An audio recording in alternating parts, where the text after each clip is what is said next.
So what do we got today? Mayor Goodman may have been right as the city of Las Vegas faces a really bad budget shortage. They don't know where it's going to end up. The NBA may play an NCAA-like tournament for playoffs in Las Vegas, but not where you think. There's a big, huge homeless plan happening, and gaming on the strip revenues are up, but that's for February. My name's Steven. I am not leaving Las Vegas. This is going to be a news video, and later on today, I have an exclusive for what the casinos are doing right now and in talks with the Wall Street moneymakers on what they're going to do to get you back and make sure the casinos are clean. So make sure you like, share, subscribe. We're going to talk about all the cleanliness and all the Wall Street plans and casino plans in my next video today. But today is the news update for Las Vegas. It's the 27th of March. We got a lot of stuff to cover. Like, share, subscribe, hit the bell for notifications, and comment what you think about all this, because some of this is pretty wacky.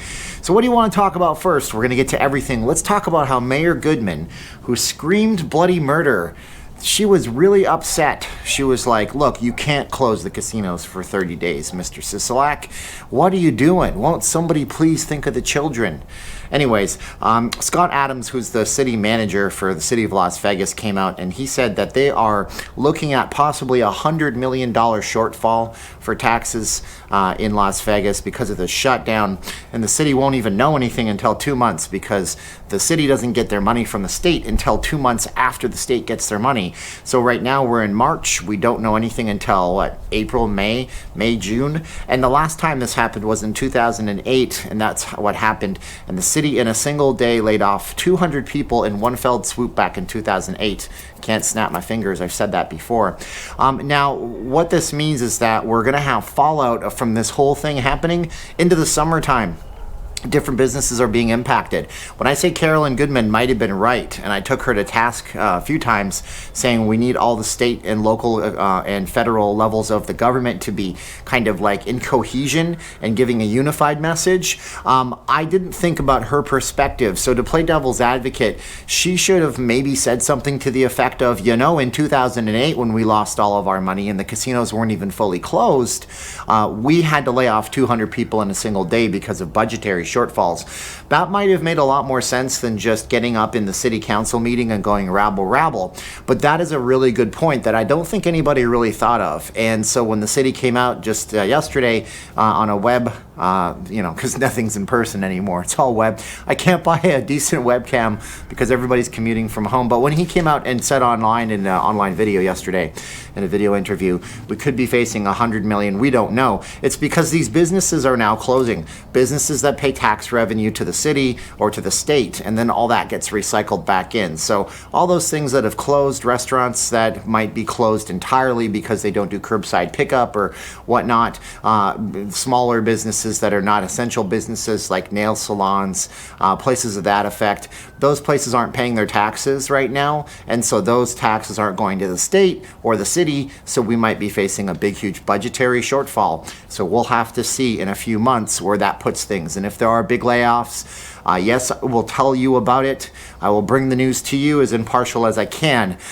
Secondly, the NBA is looking to do some kind of playoff bracket in Las Vegas. This is exciting for everybody who missed the March Madness.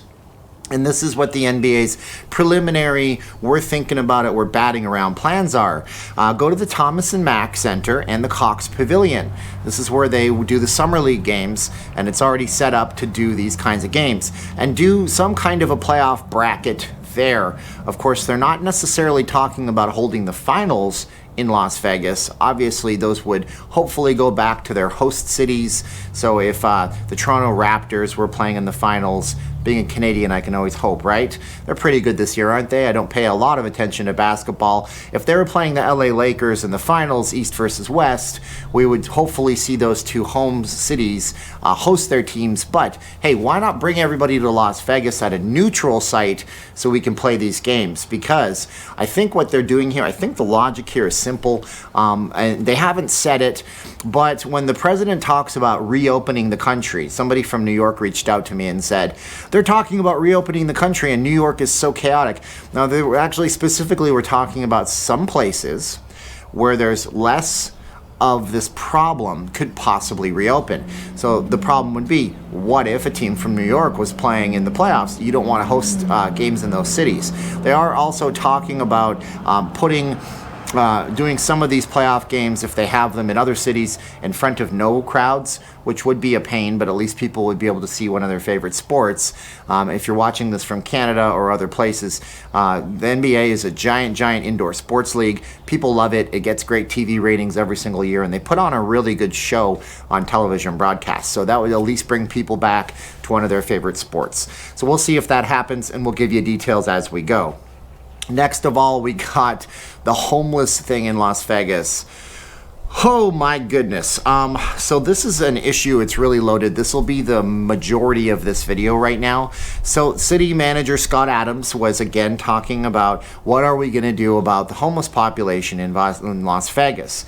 Now, I've said this to you a million times. I'm going to get comments in the videos on this, and you can comment, and we don't censor unless it's super hateful, and then, you know, but they don't know what they're going to do. They're talking about maybe setting up a triage, not a triage, but some kind of an encampment at Cashman Field. Of course, Cashman Field is the old baseball stadium where the Las Vegas Aviators were playing when they were the Area 51s. And so it's a venue that's not really being used. I think the Las Vegas Lights were using Cashman Field, but they're not playing any soccer. That would be football to the rest of the world for right now, obviously. They're saying they might put a giant encampment out inside and outside, make tents happen. They need to house up to 1,000 homeless folks. Some unfortunate homeless person in Las Vegas has tested positive, so the Catholic Charities did what they thought they should do, which was to completely close their shelter. Yeah, that was smart. They completely closed their shelter, so now, you know, nobody gets to be sheltered because everybody's flipping out on this. No one knows how to handle it. Right now, Vegas does have a homeless pavilion. Or a homeless plaza, as it's called. The wife and I have been down there a few times when we were doing a move some time ago when it first opened back in 2018. I've moved way too often in this city. I'll tell you why in some other video in the future. Bad choices, don't do them. Everything comes back to haunt you. But we went down to the homeless plaza. It's near downtown. It's off of Las Vegas Boulevard, not too far from Main Street. And we saw what those folks have to live like down there. And there are some local outreach things like charities and stuff like that. We gave blankets. We didn't know any better, so we were actually giving like silverware and plates and cups and books. And then I guess I don't know much about homeless culture, but what we did learn is that there's usually a few people that'll come up to you and talk to you about stuff. And we had one guy come up to us. I think his name was Jerome. He was pretty cool. He's like, you know, we know your heart's in the right place, but these people don't need that stuff because see those bins over there, and there was some dumpsters, like several of them. He said the city comes in because we don't have enough place at the homeless plaza to go and actually sleep. Right now they're sleeping about 595 people a night, which is double the capacity there. And the homeless plaza is set up in such a way that people have an opportunity to go and get a shower, use the bathrooms, not have to do their business anywhere like nasty. They're at double capacity. He said the city comes in every so often, the cops come down and they chase our tents out because they can't sleep all in the homeless plaza. So he said what everybody has to do, pack up their stuff, put it into those dumpsters. Hopefully the Republic Services, which does trash pickup all around the valley, hopefully they don't come in and take every dumpster away before the police can leave, and then we can take our stuff out of the dumpster and have it back. I was like, wow, that is a tough existence. We should all be grateful for what we have. So if you're thinking of doing any kind of like charity right now, you know, the best thing that you could do is donate money to folks, to be honest with you. I mean, some of the local charities have really ramped up in giving food, perishable food items they can't use during the 30-day shutdown in the state because it's going to go bad anyways. But that's what we learned about that. So they need 1,000 places for people to sleep, and now this has touched the homeless population. I don't know what to say about the Catholic Charities completely closing their shelter. I guess it's a preventative measure. They don't want things to spread worse than they can already spread. But what do you do with that, you know? And they say that social distancing, for the record, is actually impossible for the homeless population in Las Vegas. And I didn't understand this the other day. I did a video and I said, why is it impossible? Well, it's actually impossible because you have to to like house these people. If you're going to give them a place to sleep, you have to do it in very close quarters. The city's also talking about the idea of renting a building somewhere. That was the exact quote. Renting a building somewhere. No idea where they're going to rent it. Just rent it. Well, I need the city to hurry up on this. I think you and I would all agree that this is a problem. And if they rented a building somewhere now, why can't they rent a building somewhere all the time? I mean, get some private industry involved. Like I say, the Catholic charities, they have to pay for their own thing and they rely on complete donations. Well, I would like to see the city get together with some of these local charities to be able to possibly increase the capacity for beds for these folks. And, the problem is a lot of these folks, they don't want to go to the Catholic charities because some of these Catholic charities are religious groups. They put a thing, they say, yes, you can stay here, but you need to let us read to you from the book, the good book, as people would call it. And some people don't like that. And it's tough for them because they have to make concessions and choices. But right now, I don't know if it's possible that a person who's unfortunate enough to be homeless is watching this. But if you are, maybe you just want to consider taking up their offer and sitting through it and having a safe place to be where at least you can have medical supervision and somebody with a thermometer see if you're really going to be sick, because I don't want to see anybody get sick. Turns out that in some parts of the country, they're using hotels to house homeless populations right now. Everybody's pitching in. It's going to be an interesting time.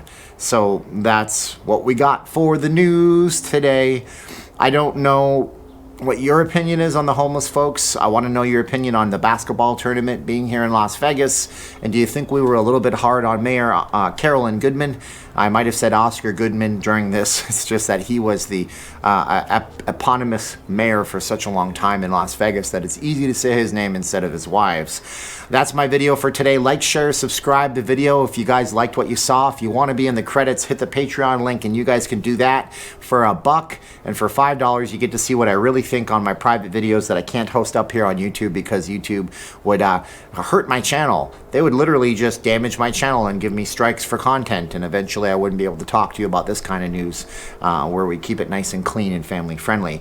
Like, share, subscribe to videos, hit the bell for future notifications, and we'll catch you in our next video where we give you exclusive stuff about what the casinos are talking about doing, the drastic measures they're going to take in order to get Las Vegas and the tourists back into town and the money flowing again. Well, this is the part of the video where we say 3, 2, 1, click. So 3, 2, 1, and click.